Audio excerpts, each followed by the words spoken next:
के किनारे अवैध रूप से घर बना लिया है तो वो अब सावधान हो जाए, क्योंकि प्रशासन का बुलडोजर कभी भी आकर दस्तक दे सकता है और आपको बेघर होना पड़ सकता है। मधेपुरा में नगर परिषद ने रविवार को बीएन मंडल विश्वविद्यालय के पास नाले और सड़क किनारे बनी झोपड़ियों पर बुलडोजर चलाकर उन्हें जमींदोज कर दिया। पुलिस बल की भारी मौजूदगी में हुई इस कार्रवाई के दौरान मौके पर जमकर हंगामा और विरोध हुआ। कार्रवाई से नाराज लोगों ने अपने घरों का सामान सड़क पर रखकर विरोध प्रदर्शन किया, जिसके कारण करीब 20 मिनट तक सड़क पूरी तरह जाम रही और यातायात ठप हो गया। हालांकि प्रशासन ने सख्ती दिखाते हुए बुलडोजर की मदद से सड़क से सामान हटवाया और जाम को खाली कराया। अभियान के दौरान महिलाओं ने रो रो कर बारिश के मौसम में बेघर न करने की गुहार लगाई। इन अतिक्रमणकारियों को पहले कई बार नोटिस देकर खुद कब्जा हटाने का मौका दिया गया था, लेकिन तय समय के बाद भी इन्होंने जगह खाली नहीं की। उन्होंने बताया कि सड़क और नाले पर इस अवैध कब्जे की वजह से आए दिन दुर्घटनाएं हो रही है। इसके साथ ही उन्होंने चेतावनी दी कि सड़क में जहां भी सड़क पर अतिक्रमण है उनको इसी तरह हटवाया जाएगा। क्या सार्वजनिक स्थलों को साफ सुथरा रखना केवल सरकार का ही काम है? देश के एक जिम्मेदार नागरिक होने के नाते यह हम सबका कर्तव्य है कि अपने देश को स्वच्छ रखें। दानापुर नगर परिषद क्षेत्र के वार्ड 19 में सुल्तानपुर के त्रिमूर्ति नगर का सामुदायिक भवन आज बदहाल हो चुका है। प्रशासनिक लापरवाही और स्थानीय लोगों की बेरुखी के कारण ये सामुदायिक भवन अब पूरी तरह से कूड़ेदान में तब्दील हो चुका है। हद तो ये है कि इसी गंदगी के बीच एक आंगनबाड़ी केंद्र भी संचालित होता है, जहां भारत का भविष्य तैयार हो रहा है। स्थानीय लोग घरों का कचरा पॉलिथीन लगातार यहां फेंक रहे हैं, जिससे इस केंद्र की ये स्थिति बन गई है। इतना ही नहीं, ये जगह अब असामाजिक तत्वों और नशेड़ियों का सुरक्षित अड्डा बन चुका है। हैरानी की बात तो ये है कि पूर्व विधायक रीतलाल यादव ने इस सामुदायिक भवन की मरम्मत और जीर्णोद्धार के लिए 15 लाख रुपए की भारी भरकम राशि की अनुशंसा की थी, लेकिन अधिकारियों की सुस्ती के कारण आज तक मरम्मत का काम शुरू नहीं हो सका और यहाँ तमाम सामाजिक कार्य आयोजित किए जाते थे, लेकिन आज ये बदहाली का शिकार है। फरार अपराधियों पर पुलिस प्रशासन ने सख्त रुख अपना लिया है। अपराधी पुलिस से कितना भी लुका छिपी की खेल का खेल ले, लेकिन कानून से बच नहीं पाएंगे। मोतिहारी में इन दिनों अपराधियों के खिलाफ पुलिस कार्रवाई कर रही है। पुलिस आरोपियों को लेकर सख्त हो चुकी है। इसी कड़ी में जिले के सभी थाना इलाकों में एक साथ बड़ी कार्रवाई करते हुए 52 फरार आरोपियों के खिलाफ कानून का डंडा चला है। कानून के सख्त रवैये ने अपराधियों के हौसले पस्त कर दिए हैं।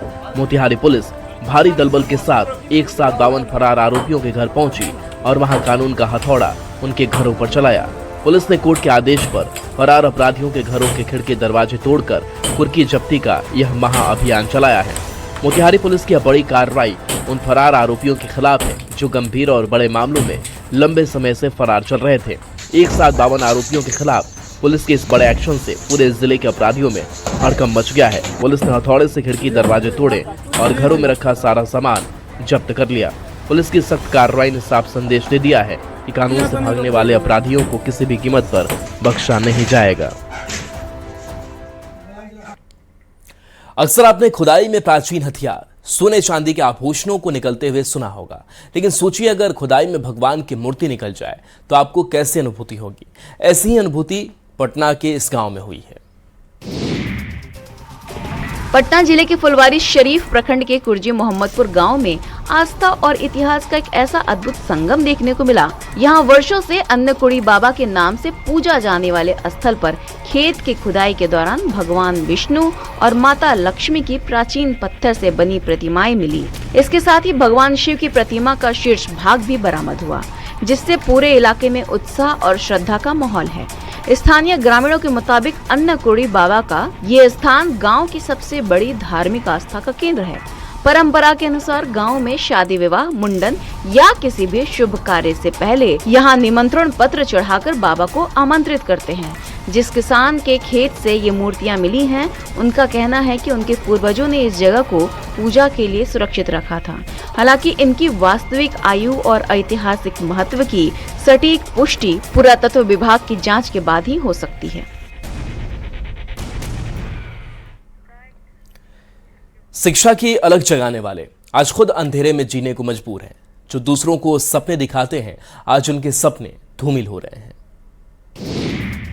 शेखपुरा जिले में महादलित, दलित और अल्पसंख्यक बच्चों को घर घर जाकर स्कूलों से जोड़ने वाले ये शिक्षक सेवक आज खुद सिस्टम की बेरुखी का शिकार हैं। जिम्मेदार शिक्षक दिन रात मेहनत करते हैं, लेकिन बदले में बहुत कम मानदेय मिलता है। पिछले 4 महीने से इन शिक्षकों को 1 रुपया का भी वेतन नहीं मिला है। मानदेय न मिलने के कारण इन शिक्षा सेवकों के सामने गहरा आर्थिक संकट गहरा गया है और कई परिवारों के समक्ष तो अब भूखमरी जैसी स्थिति उत्पन्न हो गई है। घर में राशन नहीं है, बच्चों की पढ़ाई छूट रही है और दुकानदार अब उधार देने से मना कर रहे हैं। यह दर्द है शेखपुरा के उन सैकड़ों शिक्षा सेवकों का जो सरकार के हर जमीनी काम को पूरा करते हैं, लेकिन जब हक की बात आती है तो इन्हें दरकिनार कर दिया जाता है। अब इन नाराज शिक्षकों ने मजबूरी में सरकार के खिलाफ मोर्चा खोल दिया है। इनकी मांग है कि 4 महीने का बकाया मानदेय तुरंत जारी किया जाए, साथ ही इन्हें स्कूलों में शिक्षकों की तरह ही सम्मान मिले और शिक्षक के पद पर पदोन्नति दी जाए। अब देखना यह है कि प्रशासन इन जिम्मेदार शिक्षकों की मांग को सुनता है या नहीं।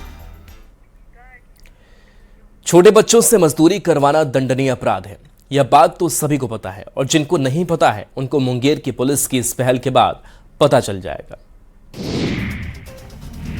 मुंगेर पुलिस ने बाल श्रम, मानव तस्करी और बंधुआ मजदूरी जैसी सामाजिक कुरीतियों के खिलाफ एक बड़ा जन जागरूकता अभियान चलाया।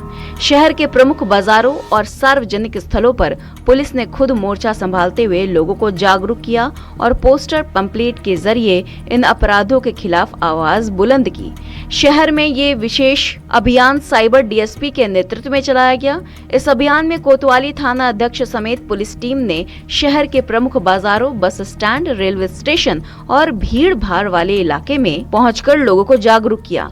इस दौरान संवेदनशील स्थान जैसे होटल, ढाबों, फैक्ट्रियों और ईंट भट्ठों पर विशेष नजर रखने की अपील की गई। जगह जगह चिपकाए गए पंपलेट में स्पष्ट संदेश दिया गया कि बच्चों से मजदूरी नहीं, शिक्षा दिलाएं।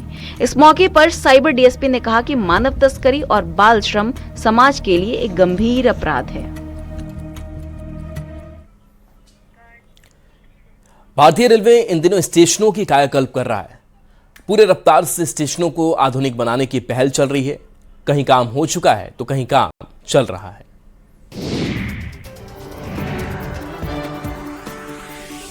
केंद्र की मोदी सरकार अमृत भारत स्टेशन योजना के तहत कई रेलवे स्टेशनों का कायाकल्प किया जा रहा है। स्टेशनों के नवीनीकरण हो रहा है। इस योजना के तहत मोतिहारी के सुगौली जंक्शन का कायाकल्प किया जा रहा है। करीब 63 करोड़ रुपए की भारी भरकम लागत से इस स्टेशन को बेहद सुंदर और भव्य बनाया जा रहा है। हालांकि मौजूदा समय में निर्माण कार्य की धीमी रफ्तार के कारण यात्रियों को काफी परेशानियों का सामना करना पड़ रहा है, लेकिन आने वाले दिनों में यह स्टेशन पूरी तरह से बदल जाएगा। इस नई योजना के तहत सुगौली जंक्शन पर यात्रियों को क्लेटर, आधुनिक वेटिंग हॉल, हाईटेक शौचालय, शुद्ध पेयजल और एक शानदार लाउंज जैसी कई अत्याधुनिक सुविधाएं मिलेंगी। रेलवे स्टेशन के इस आधुनिक विकास को लेकर केंद्र सरकार का विजन बहुत लंबा है। 63 करोड़ की इस योजना को इस तरह से डिजाइन किया गया है ताकि आने वाले 50 सालों तक यात्रियों को किसी भी तरह की परेशानी का सामना न करना पड़े। निर्माण कार्य पूरा होते ही स्थानीय लोगों और यात्रियों को इसका बहुत बड़ा फायदा मिलने वाला है। आज के दौर में लोग साइकिल चलाना लगभग छोड़ते जा रहे हैं, जबकि साइकिल वो सवारी है जो आपको स्वस्थ भी रखेगी और बिना खर्चे के चलेगी भी।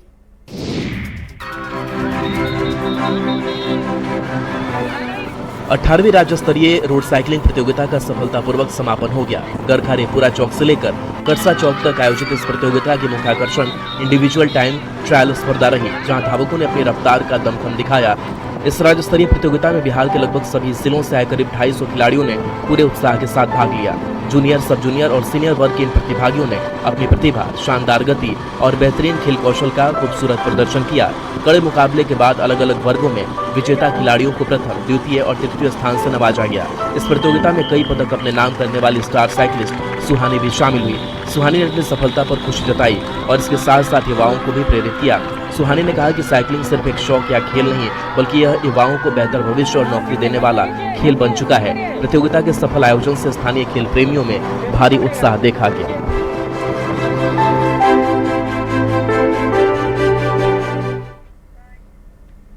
ऐसा नहीं है कि जहां बारिश होती है केवल वहीं लोगों को परेशानी होती है, बल्कि इस आसमानी आफत को झेलते आसपास के लोग भी हैं। नेपाल के तराई क्षेत्रों में हो रही लगातार मूसलाधार बारिश का कहर अब मोतिहारी के सुगौली में साफ दिखने लगा है। यहाँ सिकरहना नदी का जलस्तर तेजी से बढ़ रहा है, जिससे सुगौली नगर से लेकर ग्रामीण इलाकों तक बाढ़ का पानी फैल गया है।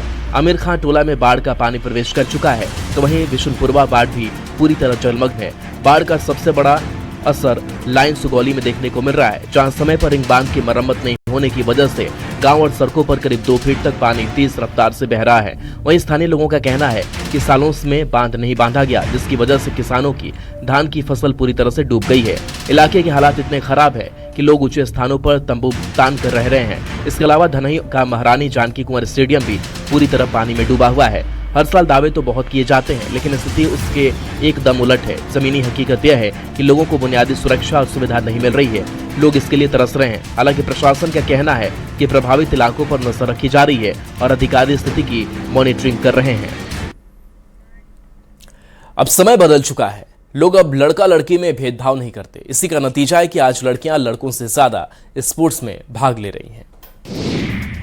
पलामू में खेल प्रतिभाओं को निखारने के लिए एक शानदार पहल की गई। मेदिनी नगर के गुरु कलम स्कूल में जिला स्तरीय राइफल शूटिंग प्रतियोगिता का आयोजन किया गया, जिसका उद्घाटन पलामू के एसपी ने खुद राइफल से निशाना साध कर किया। पलामू जिले के अलग अलग स्कूलों के छात्र छात्राओं ने बढ़ चढ़कर हिस्सा लिया। प्रतियोगिता में खास तौर पर वैसे खिलाड़ी शामिल हुए जो पहले भी दूसरे जिलों में जिला और राज्य स्तरीय प्रतियोगिताओं में पलामू का प्रतिनिधित्व कर चुके हैं। आयोजन को लेकर प्रतिभागियों में गजब का उत्साह देखा गया और सबसे खास बात ये रही कि इस बार राइफल शूटिंग में छात्राओं का रुझान लड़कों से कहीं ज्यादा देखने को मिला। एसपी ने खिलाड़ियों का हौसला अफजाई करते हुए कहा कि छोटे शहरों में इस तरह की खेल प्रतियोगिताओं का आयोजन होना बेहद बड़ी बात है। ऐसे प्रतियोगिताओं से स्थानीय युवाओं को अपनी प्रतिभा दिखाने का मंच मिलता है। वहीं राइफल शूटिंग एसोसिएशन के जिला अध्यक्ष ने भी खुशी जताते हुए कहा कि आज इस खेल में बच्चियों की इतनी बड़ी भागीदारी देखना जिले के लिए एक गौरव की बात है। झारखंड में आदिम जनजाति सबर परिवार की महिलाओं को लेकर आपने अक्सर नशे और बदहाली की खबरें ही सुनी होंगी, लेकिन अब इन महिलाओं की तस्वीरें बदल चुकी हैं। अब यह महिलाएं आत्मनिर्भर हो चुकी हैं और लोगों के लिए प्रेरणा भी बनी हुई हैं। सरायकेला जिले के नीमडीह प्रखंड से बदलाव की एक बेहद खूबसूरत और नई तस्वीर सामने आ रही है। पहाड़ों और जंगलों के बीच रहने वाले इस समाज को मुख्य धारा से जोड़ने और महिलाओं को आत्मनिर्भर बनाने के लिए केंद्र और राज्य सरकार की योजनाओं का सीधा असर जमीन पर दिखने लगा। नीमडीह प्रखंड के अंचल अधिकारी की विशेष पहल पर जिला प्रशासन द्वारा सबर समाज की महिलाओं को सशक्त किया जा रहा है। विकास और शहर से दूर रहने वाली इन महिलाओं को ताड़ के पत्तों और फूट से टोकरी, सूप चटाई और घर को सजाने वाले एक से बढ़कर एक बेहतरीन उपकरण बनाने का विशेष प्रशिक्षण दिया जा रहा है। इस सराहनीय पहल का सबसे बड़ा और सकारात्मक असर ये हुआ कि सबर परिवार की महिलाओं ने अब नशा पूरी तरह छोड़ दिया है। वे आत्मनिर्भर होकर जंगल के पेड़ पौधों के पत्तों से ऐसे खूबसूरत सामान तैयार कर रही हैं, जिनकी डिमांड आज न सिर्फ झारखंड में बल्कि देश के कई अन्य राज्यों में भी तेजी से बढ़ रही है। पहल ने उन्हें समाज में एक नई पहचान और सम्मानजनक आय का जरिया दिया है। दिल्ली देश की राजधानी है तो सुविधा भी राजधानी वाली होनी चाहिए। आंधी तूफान में भी राजधानी के लोगों को बिना रुकावट के बिजली की आपूर्ति होनी चाहिए।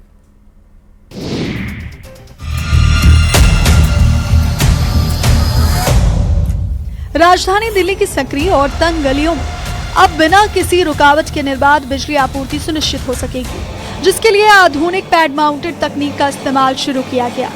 रविवार को गांधीनगर में 1000 केवी क्षमता वाले 2 अत्याधुनिक पैड माउंटेड स्मार्ट सबस्टेशंस का भव्य उद्घाटन केंद्रीय राज्य मंत्री हर्ष मल्होत्रा और आशीष सूद ने किया। अपनी तरह का ये पहला अनोखा और स्मार्ट सबस्टेशन पारंपरिक विशाल सबस्टेशंस की तुलना में 80% तक कम जगह घेरता है। इस नई और सुरक्षित तकनीक के लगने से अब हादसों का खतरा पूरी तरह टल जाएगा और कम जगह में भी बेहतर पावर इंफ्रास्ट्रक्चर तैयार हो सकेगा। तंग इलाके में रहने वाले लाखों नागरिकों को इस पहल से सीधे तौर पर बिजली कटौती और झूलते तारों से बड़ी राहत मिली।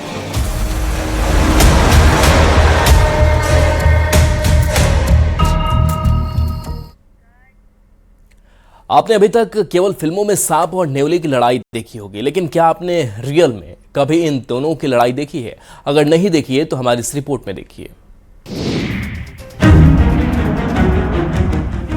मध्य प्रदेश के सागर से एक हैरान कर देने वाला वीडियो सामने आया है। यहाँ 5 फीट लंबे सांप और नेवले की ऐसी भिड़ंत देखने को मिली जिसने हर किसी को चौंका दिया। आमतौर पर नेवला सांप पर भारी पड़ता है, लेकिन इस बार तस्वीर बिल्कुल उलट नजर आई। एक 5 फीट लंबे सांप ने नेवले को अपनी कुंडली में इस तरह जकड़ लिया कि वो काफी देर तक छूटने के लिए संघर्ष करता रहा। सांप के पास मौजूद खंबे का सहारा लेकर अपनी पकड़ और मजबूत कर ली। वीडियो में नेवला लगातार खुद को छुड़ाने की कोशिश करता दिखाई देता है, लेकिन हर कोशिश नाकाम साबित होती है। दिलचस्प बात यह है कि सांप ने नेवले को कोई नुकसान नहीं पहुंचाया और केवल अपनी पकड़ बनाए रखी। दोनों के बीच काफी देर तक ये संघर्ष चलता रहा, जिसे आसपास मौजूद लोगों ने कैमरे में कैद कर लिया। अब ये वीडियो सोशल मीडिया पर तेजी से वायरल है और लोग इस दुर्लभ तस्वीर को देखकर हैरानी जता रहे हैं।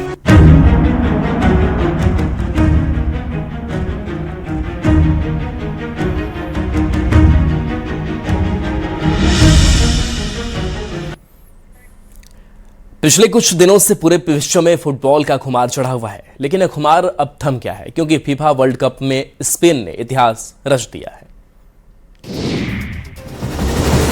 स्पेन ने फीफा वर्ल्ड कप के सांसें रोक देने वाले खिताबी मुकाबले में डिफेंडिंग चैंपियन अर्जेंटीना को 1-0 से हराकर 16 साल बाद एक बार फिर विश्व विजेता बनने का गौरव हासिल किया।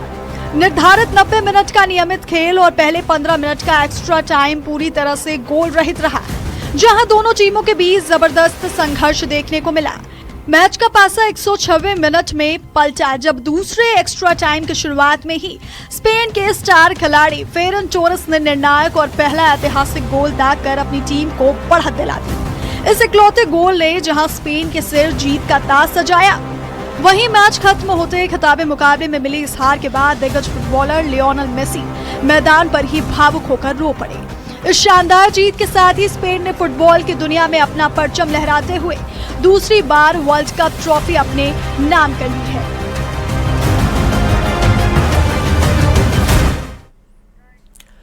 पहाड़ों पर आसमान से आफत बरस रही है। वहां रहने वाले लोगों के लिए मानसून परेशानी के अलावा कुछ नहीं लेकर आया है।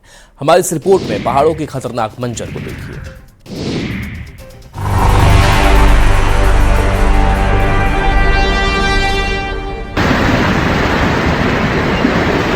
जम्मू कश्मीर में मूसलाधार बारिश ने भारी तबाही मचाई, जहां भूस्खलन और अचानक आई भीषण बाढ़ के चलते अब तक 17 लोगों की दर्दनाक मौत हो चुकी है। इस कुदरती आफत का सबसे भयानक रूप पुंछ और राजौरी जिलों में देखने को मिला, जहां के लिए पुंछ में 15 और राजौरी में 2 लोगों ने अपनी जान गंवा दी। लगातार हो रही बारिश की वजह से क्षेत्र की नदियां और नदी नाले खतरे के निशान से ऊपर उफान पर बह रहे हैं, जिससे तटीय इलाकों में बाढ़ का पानी भर गया और कई घर और गाड़ियां बह गई। मलबे के नीचे लोगों के फंसे होने की आशंका के चलते सेना, पुलिस और राहत बचाव दल की टीमें युद्ध स्तर पर रेस्क्यू ऑपरेशन में जुटी हैं। आपदा के इस गंभीर दौर में प्रशासन ने लोगों से जलभराव वाले और पहाड़ी इलाकों से दूर सुरक्षित स्थानों पर रहने की सख्त अपील की है।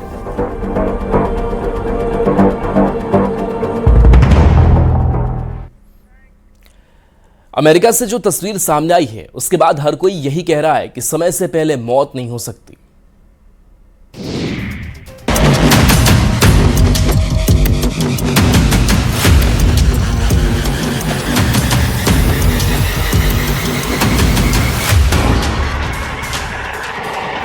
अमेरिका से रोंगटे खड़े कर देने वाली तस्वीर सामने आई है। यहाँ एक महिला मौत को बेहद करीब से छूकर लौट कर आई। उसके ठीक पीछे अचानक आसमान से बिजली गिरी और पूरा इलाका तेज रोशनी से जगमगा उठा। ये पूरी घटना कैमरे में कैद हो गई। घटना फ्लोरिडा की है। एक महिला अपने घर के बाहर खड़ी थी, तभी अचानक उसके ठीक पीछे जोरदार बिजली गिरी। बिजली गिरते ही तेज धमाका हुआ और आसपास का इलाका चमक उठा। घटना के बाद लॉन में आग भी लग गई, लेकिन राहत की बात यह रही कि महिला पूरी तरह सुरक्षित रही और उसे कोई चोट नहीं आई। लॉन में महिला के पास आसमानी बिजली गिरने की पूरी घटना घर में लगे कैमरे में कैद हो गई। वीडियो में साफ देखा जा सकता है कि बिजली महिला से महज कुछ कदम की दूरी पर गिरी। घटना के बाद सोशल मीडिया पर ये वीडियो तेजी से वायरल हो रहा है और लोग इसे किसी चमत्कार से कम नहीं बता रहे हैं। अब पटना को जमीन नहीं आसमान से देखने का रोमांच भी मिलेगा। मुख्यमंत्री सम्राट चौधरी ने पटना जॉयराइड की शुरुआत की है, जिसके तहत अब सिर्फ 21 रुपए में हेलीकॉप्टर से राजधानी का हवाई नजारा देखा जा सकेगा।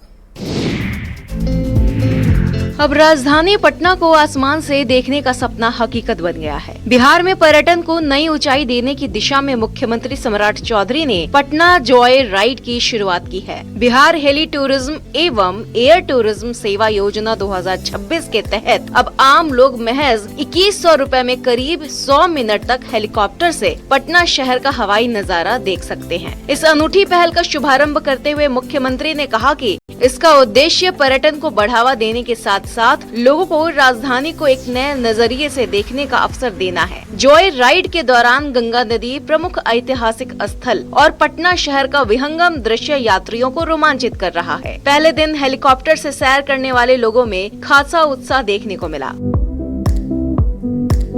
यात्रियों ने इस अनुभव को यादगार बताया और कहा कि पहली बार पटना को आसमान से देखने का मौका मिला है।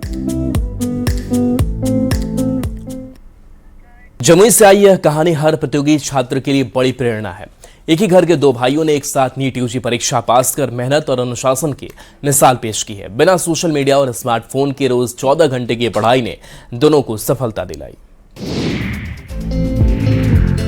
चेहरे पर मुस्कान लिए एक फ्रेम में दिख रहे पूरे परिवार की ये तस्वीरें जमुई की है, जहां शहर के बिहारी मोहल्ले में रहने वाले एक परिवार में खुशी का माहौल है। जश्न का माहौल हो भी क्यों ना, एक साथ दो बेटों ने नीट का एग्जाम क्रैक जो किया है। यहाँ एक ही घर के दो भाइयों ने एक साथ नीट परीक्षा पास कर अपने माता पिता का संघर्ष सफल कर दिखाया है। साधारण परिवार से आने वाले यशराज और अंशराज ने साबित कर दिया है कि सफलता महंगे संसाधनों से नहीं बल्कि मेहनत, अनुशासन और मजबूत इरादों से मिलती है। ये 12 घंटा 14 घंटा तो जनरल पर डे पढ़ाई करता है।